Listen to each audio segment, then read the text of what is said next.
the champagne, pop. It's my house, come on, turn it up. Welcome to another edition of Wings Weekly. Jay Kleinknecht here, along with head coach Scott Langer, and coach a weekend over in Cloquet, Minnesota. And two very different nights, two very different outcomes. And I guess we kind of have to briefly at least talk a little bit about Friday night's game. It ended up being an 8-1 loss, and a game where it just seemed like the Wilderness were up for it. It's their home opener. Everything kind of went their way. They got some strange bounces and different things, and Wings committing a couple of turnovers, allowing them some good scoring opportunities, and they took advantage of it. Maybe back on the heels a little bit for the boys, at least for certain segments of that first game. Again, I know it's in the past, but what do you take away from Friday night? Well, I mean, it comes back to preparation. We left our game on the bus, and that's what happens when you go into someone else's building. It's a good hockey team, and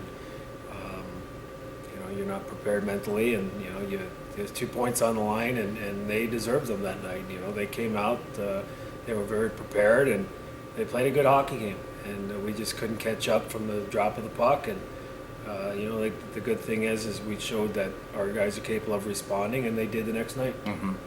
Well, one of the things on Friday night that I commented on and I thought was the case was just the Wilderness were overall a little bit more physical too.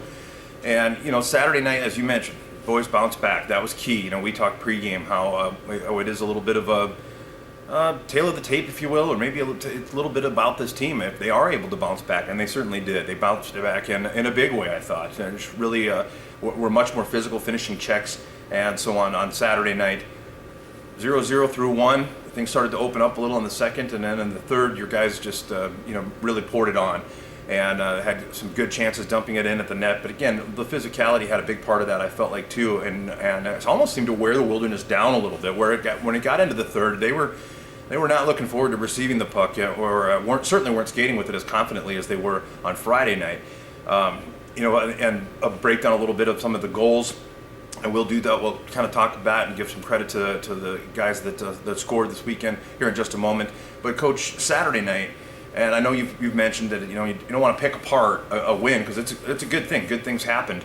But overall, anything that was maybe stuck out to you that was a real positive? Well, I mean, we had a game plan. I mean, you sat in on the game plan we talked about prior to that game, and I think our guys responded. We talked about having to be physical and to wear teams down, and we certainly did that on Saturday night. Our attack was much better, and we did everything better, and we were certainly in much better condition to play that game, and our guys did a great job. I mean, we fell down. It probably wasn't a 2-0 game, but it was, and but our guys just stayed at it. We responded, and we came back in a big way in the third period, and we put the Wilderness behind us. And we didn't really look back after that point. Yeah, very true. Well, 5 goals scored. Well, 6 actually. Carson Demoff had a nice goal off a rebound that went off the post that Knowlton had shot, but they waved that one off contact with the goalie either way. Wings finding the back of the net in a big way on Saturday night. On Friday night, Zach Noble scored on a nice assist from Gage Mackey from behind the net. That was the one goal and one bright spot really on Friday night. But Saturday night we had guys. Gage Mackey scores 2 goals. Tristan Eisenhower scores 2 goals. Carter Roux scores again, and he's been on a bit of a hot streak lately. Picked up an assist again as well. And I wanted to talk a little about Tristan Eisenhower and also about Keenan Swillam, and kind of discuss where they came from, what they add to this team. Because certainly, when your debut with the Wings, you score 2 goals. That's going to have some people, catching some people's attention, I guess, is maybe the best way to put it. But a real solid game Saturday night, as you said. You did the things that you wanted to do in the game plan. The guys really worked hard and followed the game plan and saw it to the very end, to the final horn. But can you tell us a little bit about these 2 new players and where they come from, what they add to these Aberdeen Wings? Yeah, well, Tristan he started this year in Janesville with the Jets. Shortly after the showcase, they went with some different personnel, and that left Tristan, who is a Colorado College commit, without a team to play for. And a good friend of mine in RJ Inga, that's assistant coach with Colorado College, brought me brought Tristan to our attention, and we discussed it. We watched some tape on him, and he certainly does some really good things. So we had him come in, and he got thrown right in the fire right away. And you can definitely tell he's got a knack for the net. He plays extremely hard. His skating is exceptional, which sets him apart from a lot of guys. So, it's nice. Obviously, it's not going to be easy for him to match that kind of performance night in, night out. But he's certainly very capable of doing that. He's got a lot of good tools to him. Yeah, the pressure's on, Tristan. Yeah.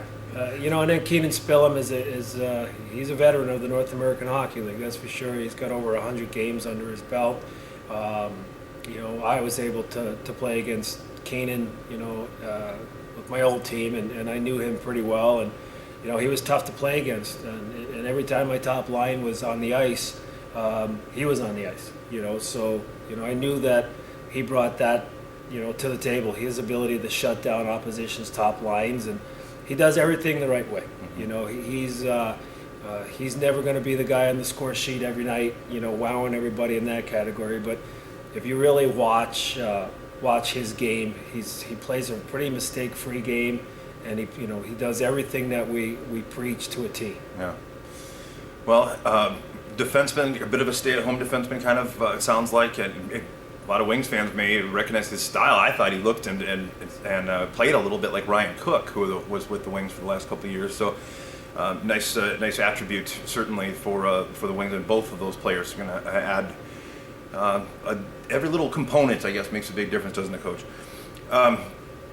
Well, folks, we've got a home game coming up, and we're going to talk about that. But Coach, it's been a string of road games here lately. It seems like the bus is a second home, and back on the bus again, coming up and heading to Bismarck on Friday, back here on Saturday night. Is it almost easier to be on the road and have a Friday and Saturday away game, or does it kind of goof up the schedule to be able to come home after one away game and then play a home game? Yeah, I'm not necessarily used to that, so I don't really have a definitive answer for you on that. But when you're doing that kind of travel, it is certainly a lot easier on the body to get there and play your two games, and rather than travel all the way home, get in late, have to restart everything again against a new team. But the fortunate part of it is that we're back in the OD, and our fans have just been unbelievable. So to have them behind us, I'll take that 60 games a year if I could. But we're just going to focus on the first night, Friday night. That's the most important thing right now. Right. All right. Well, we'll preview a little bit of the weekend that is to come, and also a big promotional thing that the Wings have going on that we want everybody to participate in. That'll coming up after we hear from these words from our sponsor. Let's make a taco. No, seriously. Start with a tortilla, soft tortilla. Warm it, kiss it. Don't kiss it. Chicken? How about tequila lime chicken? Now we're cooking. Slice this, peel that, snip those. Salsa? Verde. Cheese? Cotija. Oh, forgot to mention. Guac. That's better. See, anyone can make a taco, but we're not anyone. We're Qdoba, and these are knockout tacos. Qdoba Mexican Eats. Choose flavor. Welcome back to Wings Weekly as we continue. Coach, we talked a little bit about the bus rides and so on. There's some home games coming up that start actually Saturday, but we start the weekend, or the Wings start the weekend Friday. They're in Bismarck with a 7:15 puck drop. Let's talk a little bit about the league as a whole, because you're seeing two Central Division opponents, two separate Central Division opponents this weekend, and whether you're looking at the standings or if you're looking at film or whatever, it really feels to me like there is a lot of parity. And I've mentioned in the broadcast a couple of different nights actually that, and I think you mentioned it to the team too in a film session, that even though Minot may be on top when it comes to wins and losses, I haven't seen a team that really shines above or is heads above any of the other teams that the Wings have played, or the Wings themselves. Everybody can play with anybody in this league. It seems like you're in this division for sure, and it is pretty even, isn't it? Oh, it's really even. There's some very good coaching in this division. They do a great job recruiting and certainly putting a plan together. So there's no easy games, and there's certainly no easy opponents. you know, you have to be ready to go in this division, that's for sure. Because if you're not, you know, things are going to happen like they did to us on Friday night. But yeah, I mean, it's good for the players because they need to learn how to play, you know, every night. There's no off nights, and you need to know that every opponent you're going to play is a good one, and it's going to take your best effort in order to put 2 points in that column. Yeah, definitely. Well, that raises kind of another question, actually. You mentioned there's no off nights, no easy games. You know, when you get off the bus on Friday night, and you like you mentioned, the team just looks like they've left their game on the bus. Is that a product of a younger team? You've been in the league a long time and been all around coaching. Do you see a team at the end of the year have those kinds of nights as often, or maybe even I should say a veteran-laden team, is that less likely to happen with them? Do you think, or is... Well, I mean, that's a good question. I mean, it certainly could have something to do with your youth.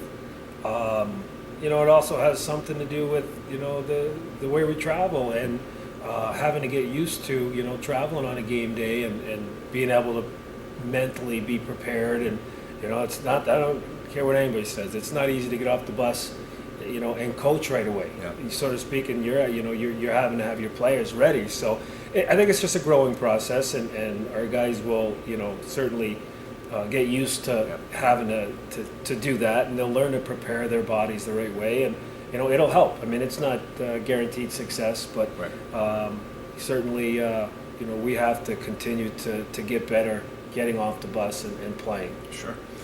Okay, well, Bismarck Friday night. You know, you've seen this team once already, and I'm sure you've been watching film, and Coach Bone's been breaking things down. The Bobcats, you know, as I kind of led into the parity thing and the evenness, simply because they were able to go up and beat Minot, and Brookings beat Minot, and it just seems like everybody's playing hard against everybody. And as you alluded to, there are no easy games. What do you know anything further about Bismarck after having seen them that first opening night, or the regular season opener? When you get a chance to see them against some other teams, can you pick some other things up, maybe systematically or schematically? You know, they're a team that plays with a lot of confidence, and their specialty teams are very good. You know, Lane does a really good job with those guys, and you know, they got a balanced lineup, but so do we. And you know, the biggest thing that we face right now is sort of the myth, and the fact that, you know, they're the big and bad Bobcats. You know, hey, they're just another hockey team. You know, they're a good team. You know, but so are we. And we just have to understand that we got to go in there and not worry about what the Bismarck Bobcats have done to the Aberdeen Wings, you know, in the past 20 games or whatever it is. You know, we just have to go in there and get what's ours and play an honest, hard-working hockey game, and hopefully the outcome is for us. Absolutely. Well, I love the approach, and I'm sure many fans will too, because it almost has become a case where it's a defining story. You know, if you start to believe that mentality, then it happens, and great to see and hear, I guess, that it is a myth.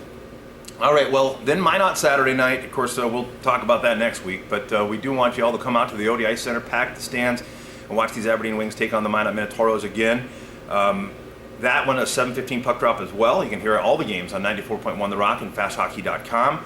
Saturday night is Pink in the Rink. So there'll be towels and different various apparel items available, but to want people to come on out and wear pink in support of breast cancer awareness. That's on Saturday, the 22nd of October here at the ODI Center. Again, the next game, Friday, on the 21st in Bismarck. And again, you can catch that on 94.1 The Rock and FastHockey.com. That'll pretty much do it for this week's Wings Weekly.